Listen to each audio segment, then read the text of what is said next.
Hello प्यारे बच्चों, जैसा कि क्लास 10th का जो मैंने फर्स्ट चैप्टर शुरू किया था तभी आप लोगों से बोला था कि पहले चैप्टर के लेक्चर देंगे, चैप्टर के विषय में पूरा आपको एक जानकारी देंगे, उसको थोड़ा समझाएंगे, तो वो हो चुका। अब उसके जो महत्वपूर्ण क्वेश्चन आंसर हैं वो क्वेश्चन आंसर की श्रृंखला आज से शुरू हो रही है। तो आज जो पहला क्वेश्चन है उस पर चर्चा करेंगे। पर डे एक क्वेश्चन के हिसाब से आपको रीड कराया जाएगा। यहाँ पर मैं लिख के लाऊंगा, आप उसमें से देखिए और अपने साथ कॉपी पेन लेके बैठें। जो मैं यहाँ पर क्वेश्चन आपको स्क्रीन पर दिखाऊंगा, इससे आप क्वेश्चन एक बनाने की विधि को भी सीख सकते हैं, कैसे क्वेश्चन बनना है। इसको आप चाहे तो वैसा पूरा लिख सकते हैं, चाहे तो आप अपने हिसाब से अपने अनुसार इसमें आप घटा बढ़ा भी सकते हैं, आप अपने हिसाब से कुछ भी कर सकते हैं। तो प्यारे बच्चों, इसमें आपको फोटो दिख रही हैं, 4 फोटो दिख रही हैं। पहला जो क्वेश्चन टिप्पणी वाला है ना, वो उसकी इमेज है। ये आपके सामने मेजनी है, ये काबू है, ये फ्रैंकफर्ट संसद है और महिलाओं का राष्ट्रीय क्रांति में जो योगदान है उसके विषय में ये 4 इमेज आपके सामने लगी हुई है। ये जो सारी ये इमेज हैं, इनके विषय में जब आप मेरे पिछले वीडियो अगर आपने देखे होंगे, वैसे आपको 101% आपको एक पूरी जो तस्वीर, जो एक खाका जिसको बोलते हैं, वो बन गया होगा कि क्वेश्चन आंसर कैसे बनना है, मेजनी का क्या योगदान था, मेजनी कौन थे, मेजनी ने किस राष्ट्र का एकीकरण किया, है ना। ये बहुत सारी चीजें आपके दिमाग, ऐसे काबुल कौन है, फ्रैंकफर्ट संसद का जब मैंने पढ़ा था उसी समय मैंने बता दिया था, इस पर क्वेश्चन बनता है। फ्रैंकफर्ट संसद का क्या महत्व है, और महिलाओं के विषय में तो चर्चा करेंगे, ये विशेष रहेगा। तो सबसे पहले प्यारे बच्चों हम देखते हैं मेजनी के विषय में। जो आपके में क्वेश्चन पूछा गया टिप्पणी कीजिए, तो उसमें जो फर्स्ट टिप्पणी है माय डियर स्टूडेंट, वो फर्स्ट टिप्पणी है मेजनी के ऊपर। आज हम मेजनी का पूरा, इसमें कम शब्दों में, और मेजनी का पूरा एक जो महत्व है या जो इंपोर्टेंस है, वो इंपोर्टेंस यहाँ इटली के एकीकरण में हम देखेंगे डियर स्टूडेंट्स। तो मेजनी इटली के उन महानतम नेताओं में से था जिन्होंने इटली के एकीकरण के लिए सर्वस्व बलिदान कर दिया था। मेजनी इटली का नेता था, इटली के रहने वाले थे। आपने इटली का एकीकरण का एक सपना देखा और सपने को पूरा करने के लिए आपने जो आपसे बन सकता था वो किया। आपका कई बार देश से निर्वासन हुआ, आपको देश छोड़ के भागना पड़ा। ये जो सारी चीजें हैं वो मेजनी के बारे में आप यहां देखेंगे। उसे इटली की आत्मा कहा जाता है। मेजनी का जन्म जिनेवा के डॉक्टर परिवार में हुआ था।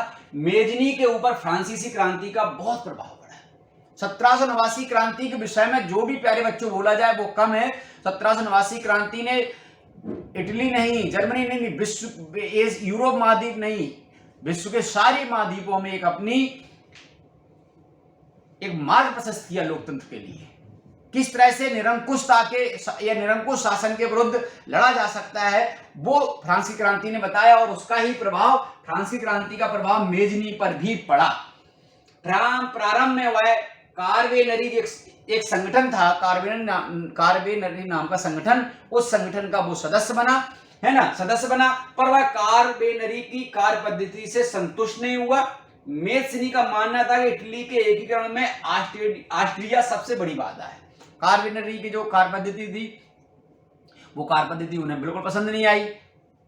दूसरा, उन्होंने जब इस सब चीजों को बहुत नजदीक से देखा तो उन्होंने ये पाया प्यारे बच्चों कि जो पड़ोसी देश ऑस्ट्रिया है, वो ऑस्ट्रिया का प्रभाव इतना अधिक है कि वो चाहता नहीं है कि वो इटली का एकीकरण हो, इटली में कोई क्रांति जैसी चीज हो। क्रांति का ऑस्ट्रिया का चांसलर मेटरनिख बहुत बड़ा विरोधी था।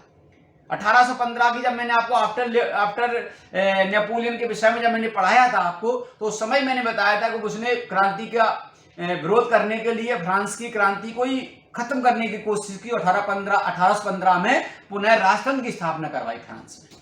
तो वो जानता था कि फ्रांस, इटली के एकीकरण में ऑस्ट्रिया सबसे बड़ी बाधा है और उसे इटली से बाहर निकालने के लिए कार्वेनरी से भी सक्षम प्रभावशाली संगठन बनाना पड़ेगा। ऐसा संगठन बनाएंगे तभी हम इटली को एकीकृत कर सकते हैं। जो इटली विभिन्न रियासतों में बटा हुआ था, उतनी हम डिटेल में जाएंगे तो फिर ये क्वेश्चन बहुत बड़ा हो जाएगा। आपको पिछले वीडियो में ये सब जानकारी लग गई होंगी बच्चों। इसीलिए उसने यंग इटली, ये वेरी इंपॉर्टेंट है, एक एक शब्द में भी बच्चों आपसे पूछा जाता है, जो बहुविकल्पी या फिल इन द ब्लैंक वगैरह आते हैं कि यंग इटली नामक संगठन की स्थापना किसने की, तो यंग इटली नामक संगठन की स्थापना मेजनी द्वारा करवाई गई, मेसनी द्वारा करवाई गई। और मेसनी इटली के रहने वाले थे, जिसका उद्देश्य क्या था, अब आप देखें, जिसका उद्देश्य ऑस्ट्रिया को इटली से बाहर निकालना एवं गणतंत्रीय पद्धति को लागू करना। ये मेजनी के ऊपर हो गया। मैंने यहां बार बार कहा कि मेजनी ने सबसे पहले कार्वेनरी का संगठन का सदस्य बना। कार्वेनरी गणतंत्रीय व्यवस्था को नहीं मानना चाहता था, वो राष्ट्रपति व्यवस्था के पक्ष में था, इसलिए उन्होंने संगठन से काम करना बंद किया और नया संगठन स्थापित किया। यहां मैंने बताया, यहां जुग भी बहुत बड़ा हो जाता, ये आपको समझाने के लिए बोल रहा हूं कि कई बार अपने विचारों के कारण आप मेजनी को जेल में जाना पड़ा। जेल से भी अपने बहुत सारे विचार लिखना शुरू किए, पेपरों के माध्यम, समाचार पत्रों के माध्यम से। तो प्यारे बच्चों ने देश से निर्वासन भी झेलना पड़ा। ये आपने जोसेफ मेसनी के बारे में पढ़ा। दूसरी टिप्पणी, जैसे कि आपने इमेज में भी देखा था, दूसरी टिप्पणी आपके सामने काउंट कैमले द काबूर के विषय में है। तो आप अभी देखेंगे कि काउंट कैमलो दे काबूर, ये आपके सामने है। काबूर भी यूरोप इटली के ही रहने वाले थे, है ना। तो इनके विषय में इन्होंने भी योगदान दिया। इटली के क्रम में बहुत सारे लोगों का योगदान रहा, जो पिछले आपने हमारे वीडियो में पढ़ा होगा बेटा। काबूर 19वीं शताब्दी के यूरोप महाद्वीप के महान राजनीतिक व कूटनीतिज्ञ था। पिडामेंट सार्डिनिया राज्य का प्रधानमंत्री बनने से पूर्व वह पिडामेंट का सांसद भी रहा और कृषि मंत्री भी रह चुका था। मैंने बताया ना कि 8 एक रियासतों में बटा हुआ था इटली एकीकरण से पूर्व, और ये सभी रियासतें एक दूसरे के अधीन न आने के लिए प्रयासरत थे, क्योंकि उन्हें पता था वो किसी एक रियासत के अंडर में एकीकरण करना पड़ेगा, और हमारा एकीकरण होगा तो हमारी रियासत चली जाएगी। ऐसे कुलीन वर्ग थे जिन्हें विशेष अधिकार प्राप्त थे, संपत्तियों को डर था मेरी संपत्ति छिन जाएंगी, इसलिए ऐसे बहुत सारे पेचीदा मामले थे, जिसकी वजह से इटली का एकीकरण असंभव सा लग रहा था। उस असंभव स्वीकार को संभव करने में सबसे पहले आपने मेजनी को पढ़ा, दूसरा नाम आपके सामने काउंट कैमलो दे काबूर है। काबूर 19वीं शताब्दी के यूरोप महाद्वीप का महान राजनीतिक व कूटनीतिक था। पिडामेंट सार्डिनिया राज्य का प्रधानमंत्री बनने से पूर्व, जैसे मैंने बताया, वो सांसद और कृषि मंत्री भी रह चुका था। यानी ये बताने का उद्देश्य प्यारे बच्चों यहाँ ये है कि उसको प्रशासनिक या राजनीतिक अनुभव था। कब जब प्रधानमंत्री वो बना था, तब तक वो इन सब चीजों का अनुभव ले चुका था। इटली एकीकरण के लिए इसकी कार्य योजना में इटली एकीकरण पिडामेंट के नेतृत्व में हो। देखो मैंने कहा था ना कि रियासतें आपस में एक दूसरे के अधीन नहीं आना चाहती थी। काबूल भी चाहता था कि इटली का एकीकरण हो, लेकिन उसका नेतृत्व कौन करे? पिडामेंट जो रियासत है, वो पिडामेंट रियासत को एकीकरण करना चाहिए, उसका नेतृत्व करना चाहिए। वह इटली को राजतंत्र बनाना चाहता था। मेजनी में और इसमें यह अंतर था कि मेजनी, देखो मैंने बताया, गणतंत्रीय पद्धति को व्यवस्था को अपनाना चाहता था, और काबूल क्या कह रहे हैं? काबूल राजतंत्र की बात कर रहे हैं। देखो यहां भी एकीकरण करने वालों में मतभेद है प्यारे बच्चों। एक गणतंत्रीय व्यवस्था को लागू करना चाहता है और एक राजतंत्रीय व्यवस्था को लागू करना चाहता है। वह मेजनी की भांति इटली के एकीकरण में ऑस्ट्रिया को सबसे बड़ी बाधा मानता था। यह भी समझ चुका था कि ऑस्ट्रिया इटली के एकीकरण में सबसे बड़ा बाधक तत्व है, और इटली की समस्या का अंतरराष्ट्रीयकरण भी करना चाहता है। उसने दो चीजों को देख लिया। उसने कहा सबसे पहले ऑस्ट्रिया को बाहर निकालें, और दूसरा हम इस समस्या को अंतरराष्ट्रीय समस्या बना देंगे तो और देशों का भी ध्यान इटली की ओर आएगा। तो इटली जो बाधक तत्व है जैसे ऑस्ट्रिया है, इस पर दबाव बनाएंगे और हमारा काम थोड़ा सा सरल होगा। काबूल की कूटनीति के कारण ही 1858 में पिडामेंट ने ऑस्ट्रिया को पराजित कर दिया। अन्य देशों के साथ उसने इतने अच्छे संबंध बनाए कि वो संबंध के कारण क्या हुआ प्यारे बच्चों? ऑस्ट्रिया को किसी की सहायता नहीं मिली और ऑस्ट्रिया क्या हो गया? पराजित किया, और उससे लोम्बार्डी का प्रदेश छीन लिया। जो इटली का राज्य था, वो राज्य ऑस्ट्रिया कब्जे में था, पराजित करके लोम्बार्डी छीन लिया। तत्पश्चात 1860 में जनमत संग्रह के आधार पर उसने दबाव फिर बनाया और जनमत संग्रह के आधार पर इटली की जो रियासतें थी, खास करके मध्य इटली की जो रियासतें थी प्यारे बच्चों, परमा, मोडिना, टस्कने राज्यों का इटली में विलय कर लिया गया और इस तरह से इटली का एकीकरण में बहुत बड़ा मार्ग जो बाधक तत्व थे वो मार्ग वो एक सरल कर दिया। और बाद में उसकी मृत्यु के बाद उसका ये दुर्भाग्य रहा कि वो मृत्यु से पहले इटली का विलय पूर्ण रूप से नहीं देख चुका, लेकिन वो इटली का लगभग 1860 में उसकी मृत्यु हुई, तब तक वो आधे से अधिक इटली का एकीकरण कर चुका था और उसकी मृत्यु के बाद ये काम पूरा हुआ। अगला जो वीडियो है वो अगला जो आपके सामने प्रश्न है उसमें जो टिप्पणी है वो है यूनान का स्वतंत्रता युद्ध। ये भी आपको मैं वीडियो में पढ़ा के आया था। यूनान यूरोप महाद्वीप का ही एक देश है और यूनान की जो प्राचीन सभ्यता संस्कृति के विषय में जो संपन्नता कहें अपन बच्चे, वो अनुकरणीय थी यूरोप के अन्य देशों के लिए। इसलिए मैंने पिछले वीडियो में आपको बताया था कि यूनान को यूरोप का पालना कहा जाता है, यानी यहां से ही सभ्यता और संस्कृति का प्रसार यूरोप के अन्य देशों के लिए हुआ और यूरोप के अन्य देश भी इस बात के लिए ऋणी अपने आप को मानते हैं। भावनात्मक रूप से यूनान का से जो लगाव रखते हैं उसका एक रीजन यही है कि वो यूनान को सांस्कृतिक प्रसार का केंद्र मानते हैं। लेकिन ये सांस्कृतिक प्रसार का केंद्र 1453 में प्यारे बच्चों ऑटोमन तुर्कों द्वारा जीत लिया गया और जीतने के बाद इस पर अधिकार ऑटोमन तुर्कों का हो गया, जिसका केंद्र तुर्की था। खलीफा कहां पर रहता था? तुर्की पर रहता था। लेकिन जब तक तुर्की की स्थिति मजबूत रही तब तक यूनान ने कभी भी स्वतंत्रता के विषय में सोचा नहीं। लेकिन 18वीं शताब्दी के बाद माय डियर स्टूडेंट्स, तुर्की की स्थिति खुद कमजोर होने लगी, यानी ऑटोमन एम्पायर की स्थिति कमजोर होने लगी। ऑटोमन एम्पायर ने कभी भी तुर्की की ओर ध्यान नहीं दिया। ऑटोमन एम्पायर ऑलरेडी बहुत अधिक क्या कहते भ्रष्टाचार और अपने आप में लिप्त हो गया। जब उसने देखा यहाँ के लोगों ने कि इनकी स्थिति कमजोर हो गई तो उन्होंने इस आंदोलन के लिए रूपरेखा बनाई और इस आंदोलन की रूपरेखा में उनके पड़ोसी देश खास करके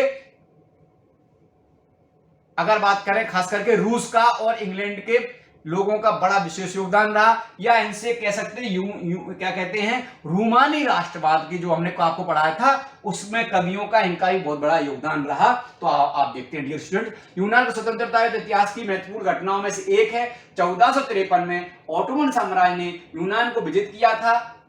7वीं शताब्दी के ऑटोमन साम्राज्य की शक्ति कमजोर होने लगी और यूनानियों ने स्वतंत्रता के लिए संघर्ष आरंभ कर दिया। इसमें यूरोप के कई देशों ने अपना समर्थन देना शुरू कर दिया क्योंकि वे यूरोप में सभ्यता संस्कृति का प्रसार यूनान से ही मानते थे। इस संघर्ष में रूमानी कल्पना और राष्ट्रीय भावना का भी विशेष योगदान रहा है। मैंने जो आपको बताया था, अब इस विषय में बहुत डीप में माय डियर स्टूडेंट्स नहीं जाऊंगा।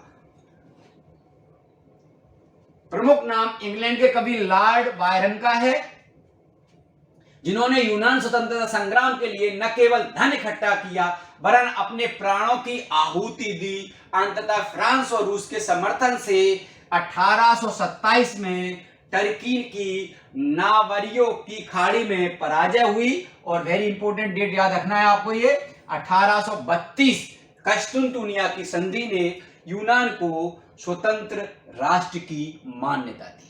अगली टिप्पणी के रूप में प्यारे बच्चों अपन देखेंगे तो अगली टिप्पणी के रूप में आएगा आपके सामने फ्रैंकफर्ट संसद। ये भी मैं आपको पढ़ा चुका हूं तो मैं डिटेल में जाती हूं, सीधे आपको यहां पर बताता चलूं।